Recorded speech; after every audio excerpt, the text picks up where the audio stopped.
Sa paggawa ng mga cake tulad nito, mahalaga ang kasanayan ng kamay upang mabuo ito. Bawat galaw, bawat hagod, pulso ang kailangan na nanggagaling sa ating mga kamay.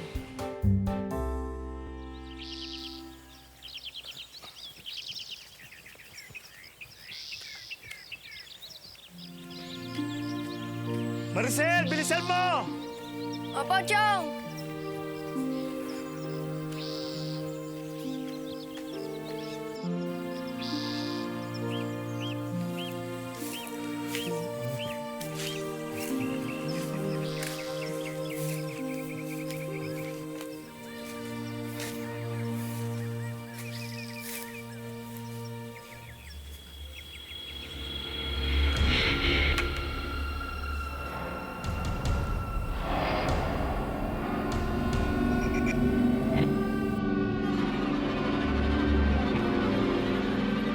Maricel, takbo!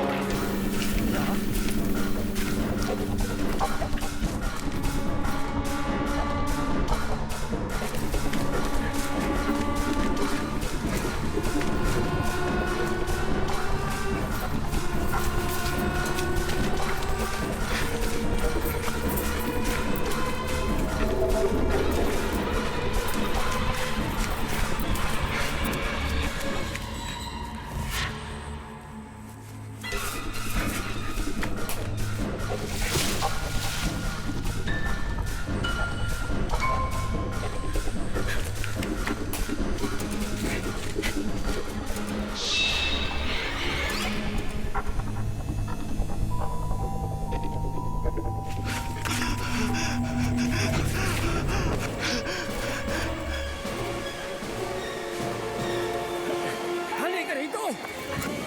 Tama na! Alam mo dito naabutan!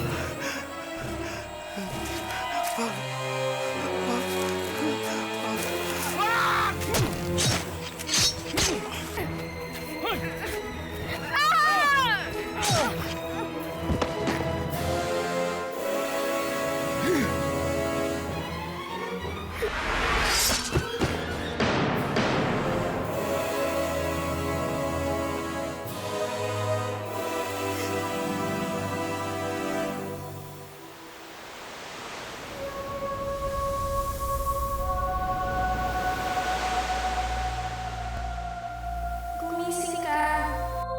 Gumising ka, Maricel. Gumising ka.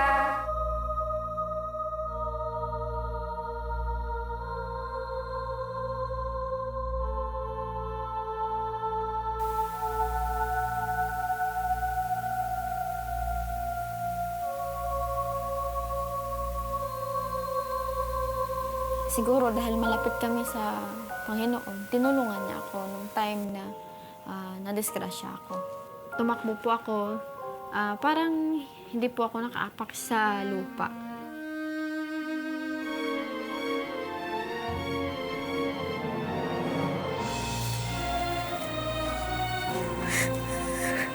Nay! Anak! Ano nangyari sa'yo? Ano nangyari sa'yo? Ay! Bilo! Bilo! Ay! Ano nangyari sa'yo, anak? Sandali. Ay, mabubuhat mo po ba ako? Oo, anak! Bilisan natin! Baka maubusan ito mga kanina sa ospital. Diyos ko! Paano pa nangyari sa anak ko? Bilo, bilisan natin! Baka maubusan ng dugo! Bilisan natin! Sinasabing sa palad daw natin nakaguhit ang ating kapalaran. Sa bawat linya nito ay mababakas ang ating magiging bukas.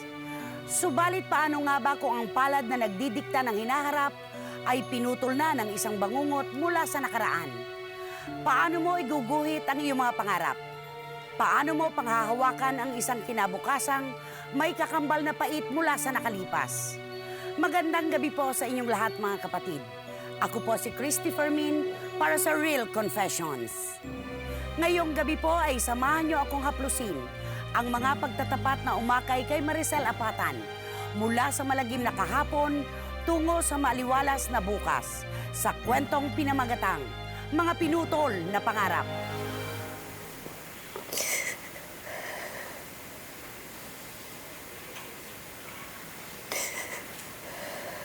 Nay, ba't po kayo umiiyak?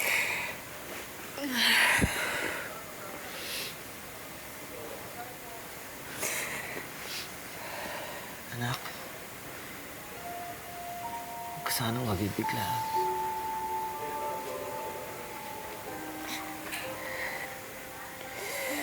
Ano ba nangyari?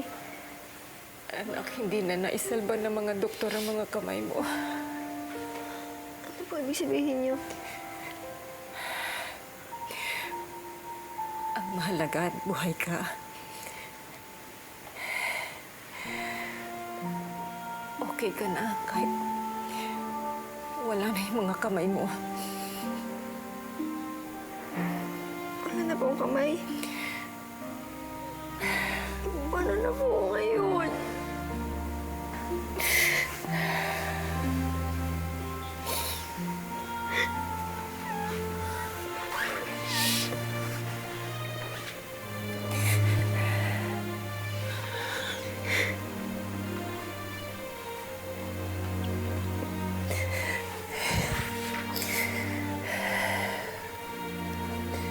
Nangyari po yun dahil siguro sa natalo sila sa kaso sa lupa ng lola ko.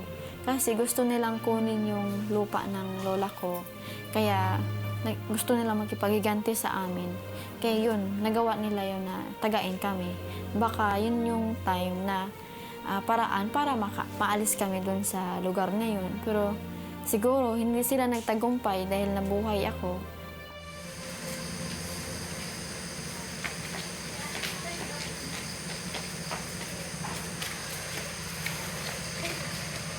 Maricel, hindi ka na naman kumain. Paano ka lalakas niyan? Ate, turuan mo ako ng assignment. Ate, mamaya ha. Ano ba? Bobo ka ba? Palagi nagpapaturo ng assignment ah. Ay, bakit? Ang kulit kasi eh. Linggo-linggo naman po nagsisimba, di ba? May libreng oras ako. Nagsisilbi ako sa simbahan. Ba't ito yung gaganti niya sa akin? Anak, huwag mo isisi sa Diyos ang nangyari sa'yo. May dahilan yan. Ano po dahilan? Para gawin ako inutil? Ba't niya pinutol yung kamay na palagi nagdarasal siya ka nagsisilbi sa kanya? Sana namatay na lang ako eh. Tama na! Huwag ka magsalita ng ganyan!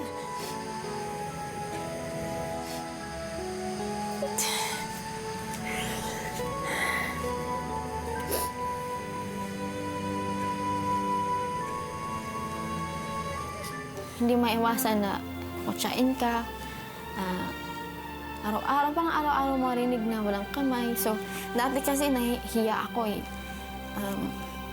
Nagsusuot ako ng jacket para hindi nila makita. Ang ganun. Tapos, pag magsulat, nahirapan ako dahil wala nang taong maghawak sa akin ng ballpen.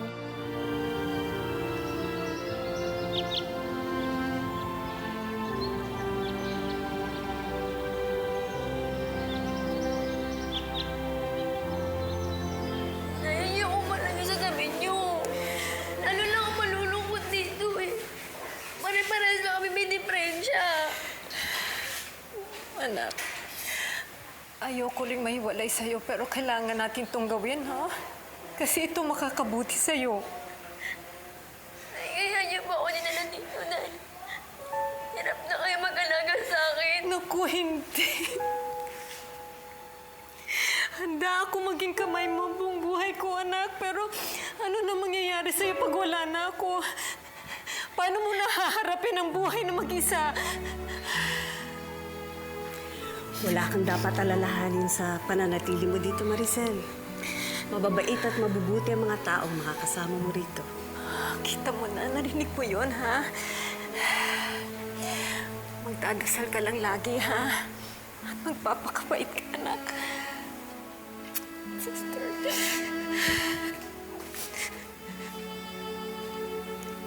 Halika na.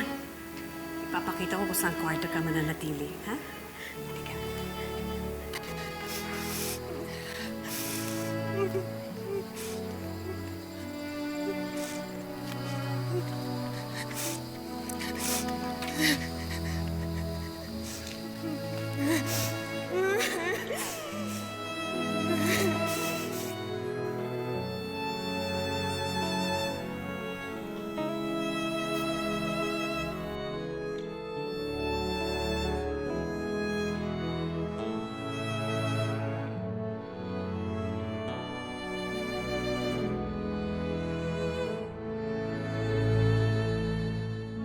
Ito ang buhay ko, buhay niya at buhay mo. Ang kahapong dulot ay lungkot at saya sa puso ko. Bawat pagsubok noon, tuldukan man lang ngayon. Alaala'y di may tatapon hanggang sa dulo ng panahon. Ang buhay man ay maalon, maulan at bagyo'y humahamon. May Diyos na laging papayong tatakip sa butas mong bubong. Pasakit man ay natipon, panalangin mo ay ibulong. Sa kadilim ay bumangon, may liwanag laging katugon.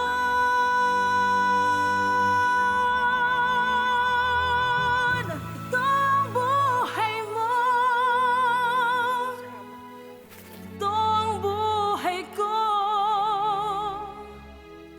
Parang gulong lamang ang takbo, saan ba ang tungo? Ito ang buhay mo, ito ang buhay ko. Paikot-ikot lang ang mundo, ito ang buhay ko.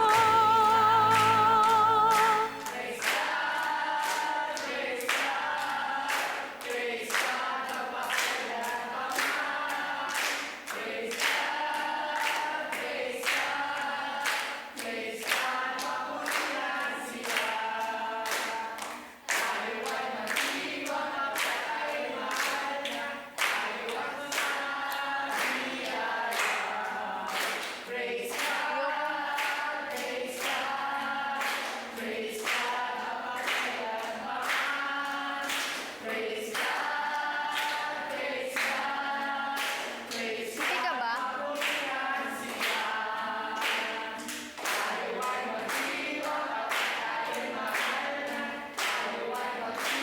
Sabi na ayoko eh.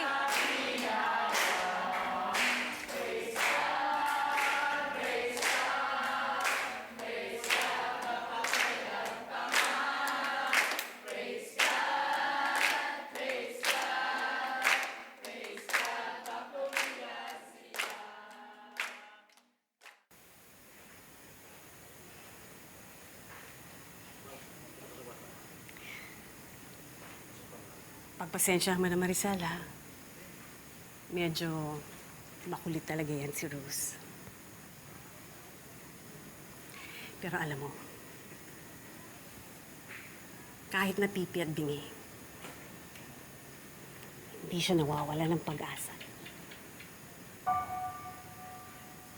Nakwento sa akin ng nanay mo, nung araw ng aksidente. Narinig mo daw ang tinig ni Mama Mary. Kinising niya ako para maramdaman ko kung gaano kahirap imawalan ng kamay. Ramdam ko, pinabayaan ako ng Panginoon. Marisol, hindi ka pinabayaan ng Diyos. Alam mo ang totoo nun. Ginabayan ka niya. Binuhat ka niya upang mabuhay ka.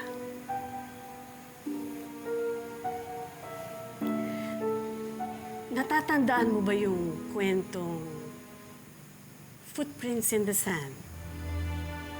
Tanda mo. May isang lalaki. Sinisisi niya ang Diyos dahil isang pares lang daw ng footprints ang nakikita niya. Noong mga panahong mabibigat ang pagsubok na dumarating sa buhay niya. Pero alam mo ang totoo?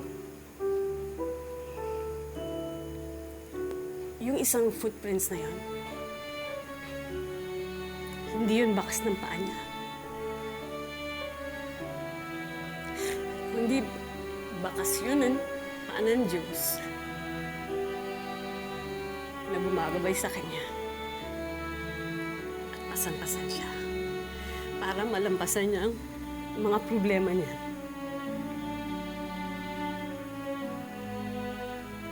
Alam mo, katulad ka rin noon. Kaya mo kinakaya ang lahat na ito dahil pasan-pasan ka rin ng Diyos. Huwag kang matatakot. Kahit naputol yung mga kamay mo, tandaan mo, hindi ka papabayaan ng Diyos at patuloy ka niyang gagabayan. Tandaan mo yan. Dahil sa Kanya, kaya ka nakarating dito.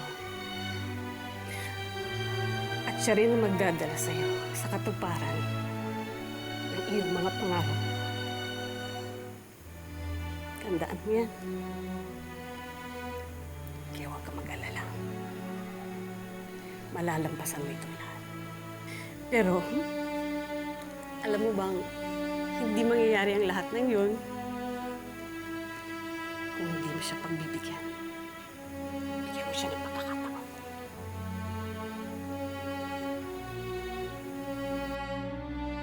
Lord, Mama Mary, sorry po kung sinisisi ko po kayo sa nangyari sa akin. Nahihirapan na po kasi ako eh. Nahihirap po nung walang kamay.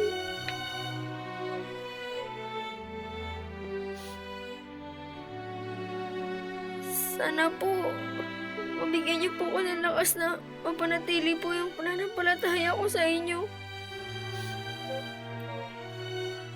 Huwag niyo po ako papabayaan.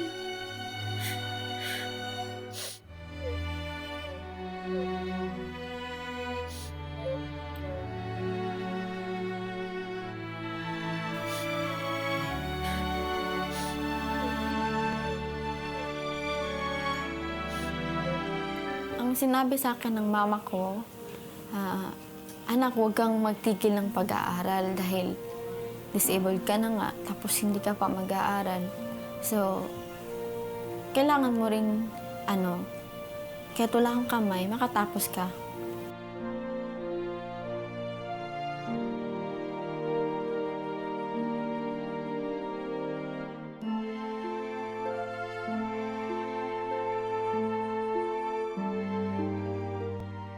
Naputol ang mga kamay ko, nalungkot ako ng todo. Pero naisip kong magpapatalo ako sa galit at awa sa sarili ko, hindi ako magkakaroon ng pagkakataong magbago.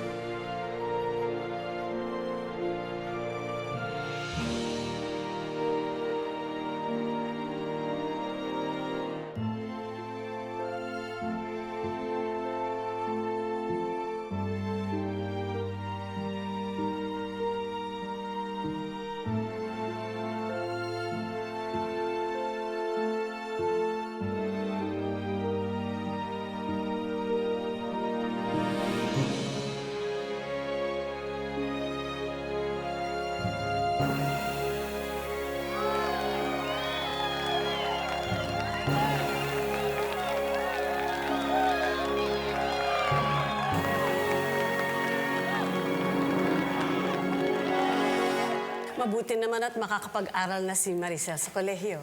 Ay, naku, salamat sa Diyos at ginamit si Bishop dahil kung hindi dahil sa kanya hindi sana ako makakuha ng scholarship. Salamat sa'yo, sister. Hindi ko po makakalimutan ang lahat ng naituro at naitulong niyo sa akin. Maricel, wala yan. Basta ang tandaan mo, huwag kang makakalimot magpasalamat sa Diyos, ha? Sa lahat ng biyayang dumarating sa'yo. Opo, pangako po. At At pati... kahit putol po ang aking mga kamay, maaari ko pa rin itong magamit upang makamit ang tagumpay na nakaguhit sa palad ko. Salamat po.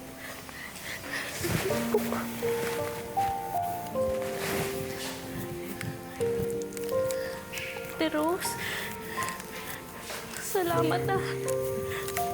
Mamimiss kita.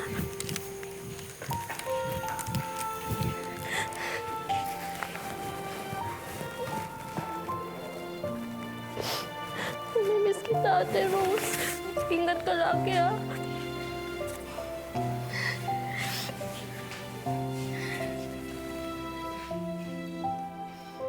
Gusto kong makatulong sa mama at papa ko, sa mga kapatid ko, dahil sa kahirapan namin. Kaya sabi ko, gusto kong makatapos ng pag-aaral para makatulong ako sa mga kapatid ko.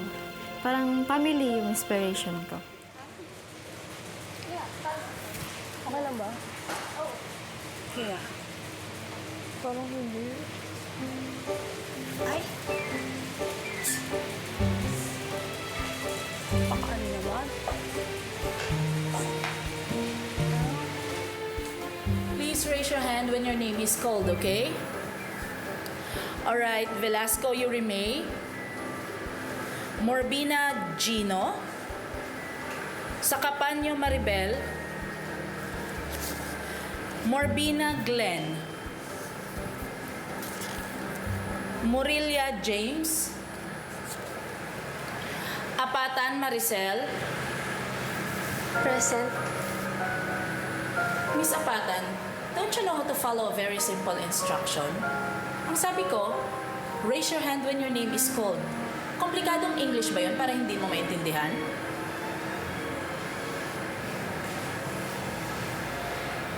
Kaya naman pala ayaw mo itaas na kamay. Kasi, putol. Stop it, class! I'm sorry, Miss Apatan.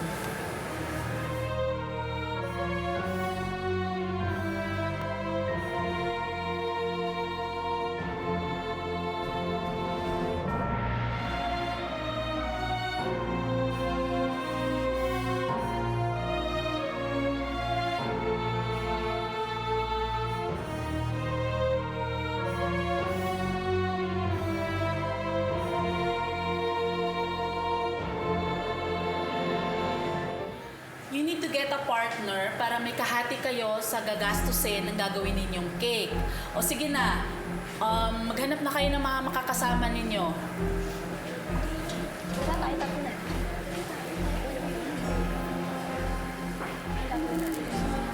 O Maricel, bakit nag-iisa ka? O, ba't tatlo kayo dyan? Si Maricel walang kasama. Eh ma'am, kasi po, wala naman po talaga makikigrupo sa kanya. Wala naman po siyang matutulong eh. Magiging pabigat lang siya. Ma'am, wag na po. Okay lang po. Ako na lang pong mag-isa gagawa ng project. Sigurado ka, Maricel? Opo, ma'am.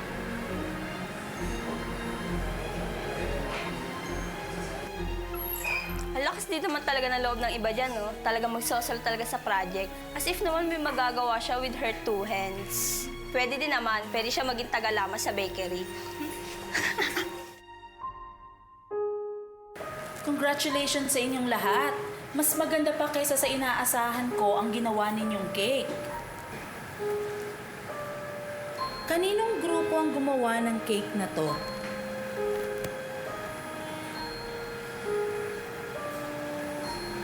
I'm sorry, Maricel, but I think your project was poorly designed and made compared sa mga kaklase mo.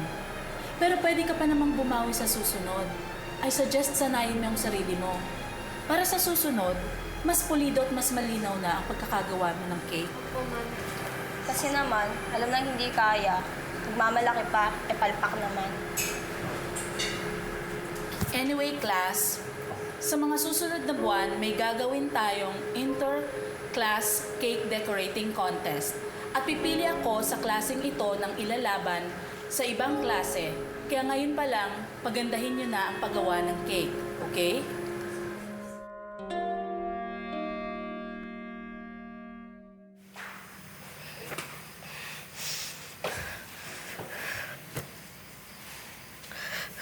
Oh, anak. Di ka pumasok? Masama ba pakiramdam mo? Hindi na po ako mag-aaral. Ano ka mo? Di niyo ba narinig? Ayoko na nga mag-aral! Maricel, hindi ka kailangang sumigaw. Eh wala na naman mangyayari! O sige na, gusto mo magtapos ako? Tapos anong gagawin ko? Tatambay? Sa tingin niyo ba, kung makatapos ako, may magtitiwala ba sa akin? Wala! Sa ganitong kalagayan ko, sawang-sawa na ako. Sa tingin niyo ba, makakakuha ko ng matinong trabaho? Hindi!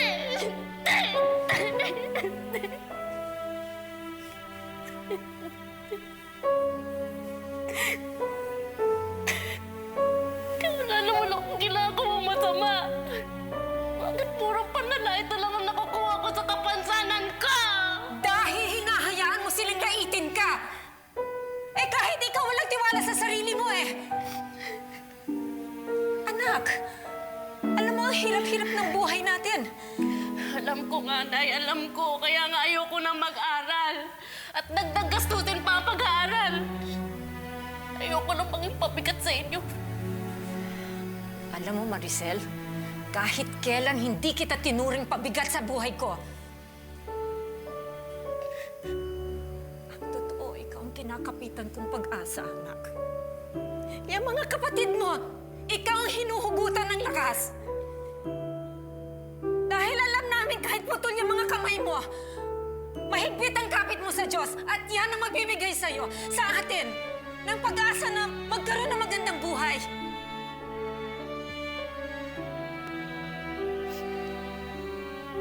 Pero kung pati yung pag-asang yun, ipuputulin mo na rin,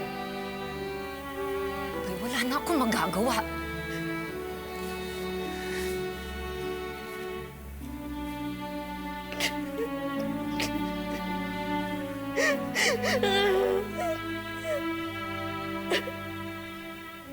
Tulungan niyo ako.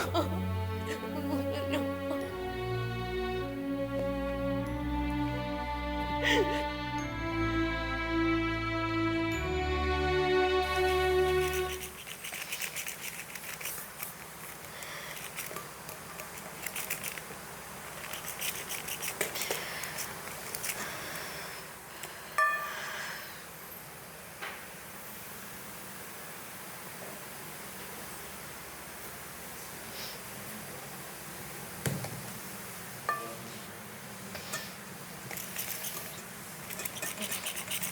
Anak, kahit ninyo sabihin sa akin, alam ko naman na nagkakatampuhan kayo ng nanay mo.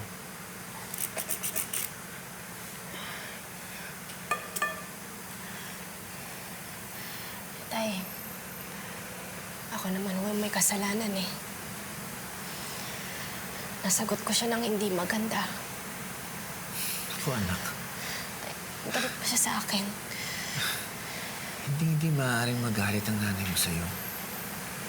Alam mo naman yun. Anak, kung wala pa nung pinanganak tayo, ay nakaguhit na ang kapalaran ng tao sa ating mga palad. Naputol man ang kamay mo, hindi naman kasamang naputol ang magandang kapalaran na nag-aantay sa'yo. Malaki ang tiwala namin sa'yo, Maricel. Mahal na mahal ka namin ng nanay mo at ng mga kapatid mo. Yan ang lagi mong tatandaan. Pinatatag ng panglalait at pangungutya ang dibdib ko. Pero imbes na magpatalo, ginamit kong tungtungan ang mga ito para mapatunayan sa kanila na kahit wala akong kamay, mahawakan ko sa palad ko ang tagumpay. Anak, ka pa ba matutulog? Inumaga ka na.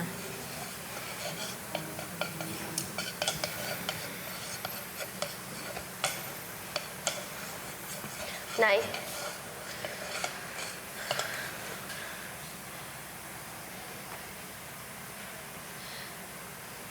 Nay, sorry po.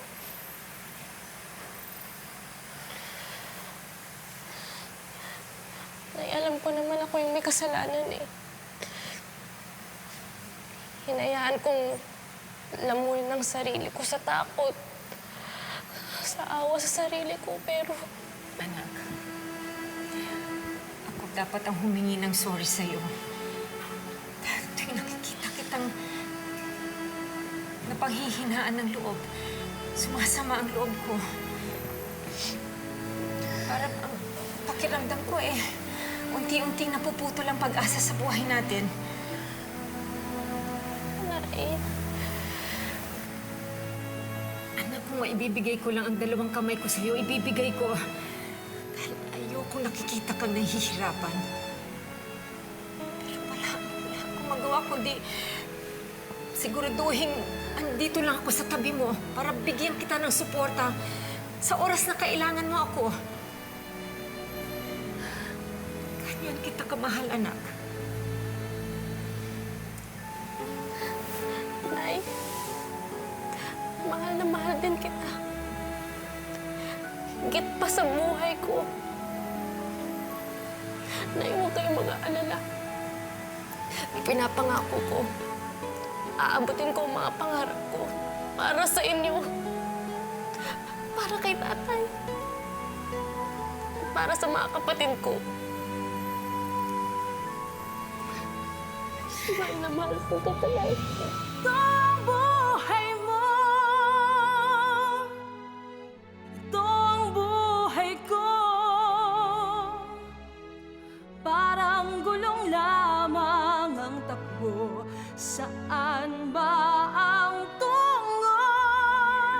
Kailangan lang natin magsikap at may determinasyon sa pang-araw-araw dahil kung palagi lang tayo magmukmuk at wala tayong gagawin na wala ang mangyayari.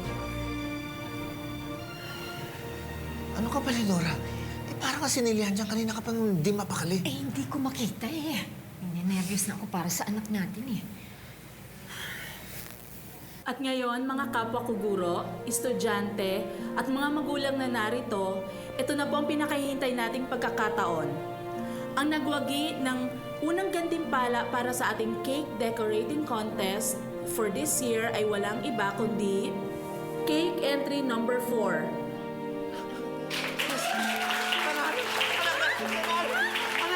Gawa ito ni Maricel Apatan.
Sino po ngayon mga kapatid ang makapagsasabi na ang kakulangan sa buhay ay magiging hadlang sa ating tagumpay?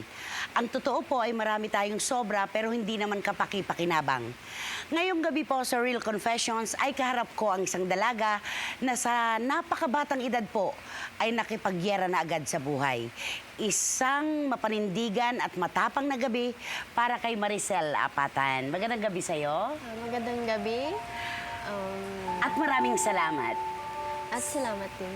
Alam mo, dalawa lang ang naiisip ko ngayon. Una, napakabait ng Diyos sa'yo. Pangalawa, siguro no ipanganak ka, kakambal ng inunan mo talaga ang katapangan at paninindigan. Maricel, hindi uusad ang ating pag-uusap ngayong gabi kung hindi ko tatanungin kung ano naging ugat ng pagkawala ng dalawang kamay mo. Ang naging ugat nito ay isang dahilan sa away ng lupa ng lola ko. Okay. Tapos ho, ang kapitbahay namin, marahil ay natalo sila sa kaso. Ngayon ho, ay gusto nilang makipaglaban sa amin. So, mga 1 week before, nagtapos na yung kaso. So, nangyari kami. Maricel, nasaan ang mga taong responsable sa pagkakaganito mo? Sa ngayon ho, may 2 po ngayong nahuli na nakakulong sa Zamboanga, Bugay Province. Ngayon po, ang 3 hindi pa po nahuli. At large pa? At large pa rin po hanggang ngayon. 12 anyos ka nun, hanggang ngayon nakausap kita. Paano mo pinatatag ang buhay mo? Saan ka humuhugot ng lakas ng loob? Humuhugot ako ng lakas ng loob nung nakita ko si Mama Mary sa imahin niya at narinig ko yung boses niya na, Maricel, tumayo ka at tumakbo para hindi ka nila balikan. So, nung narinig ko yun, so tumakbo ho ako. At nung araw na yun, parang pakiramdam ko, hindi ako nakaapak sa lupa pag uwi ko sa bahay. Oo. Ikaw ay isang pastry chef ngayon sa isang 5-star hotel. Apo. Kwentuhan mo ko, paano natin napapagana ng matindi ang kulang sa ating katawan para sa isang negosyo na tulad ng pagluluto? Alam kong napakahirap i-explain, lalong-lalo na kapag ikaw ay mawalan talaga ng kamay. Dahil nung umpisa talagang walang-wala. So, tinulungan ko po yung sarili ko, sinubukan ko po lahat ng gawaing bahay. So, ang ginawa ko, braso ko, lahat ng gawain braso, pero nakaya ko dahil may determinasyon. Paano mo hinarap ang buhay mo? Hinarap ko ngayon ang buhay dahil sa noon, sobrang hirap namin. Kaya siguro nakatatak sa isip ko na gusto kong magkaroon ng kaunlaran sa sarili ko, pati na rin sa pamilya. Yun yung naitatak sa isipan ko na siguro ito yung mission ko ngayon na tumulong sa mga kapatid ko at pati na rin sa kapwa. Pero may mga pagkakataon ba na kinwestiyon mo ang Diyos kung bakit ikaw? Talagang meron po, lalong-lalo na po nung umpisa. Pero pagdating sa buhay, kailangan mong maisipan ng mabuti kung paano kung bukas kung hindi ka mag-isip ng paraan. Pero ngayon ho, doon ko naumpisahan na tulungan ko yung sarili ko dahil alam ko na pag magsumikap ka, meron ding bukas. At walang ibang tutulong sa'yo kundi ang sarili mo lang, di ba? Ikaw merong kulang, pero masaya ka. Opo. Maraming salamat sa'yo. Salamat din po. Thank you so much. Bawat isa sa atin ay may kinakapitang lakas upang maabot ang pinakaasam na pangarap. Subalit para kay Maricel Apatan, hindi kamay, hindi kamao ang kailangan upang mahulma ang matamis na bunga ng tagumpay, kundi ang determinasyong lampasan ang sariling kakulangan alang-alang sa mga mahal sa buhay. Pangkaraniwang buhay, kakaibang karanasan, totoong kwento ng katapangan at tagumpay. Ito po ang inyong Real Confessions.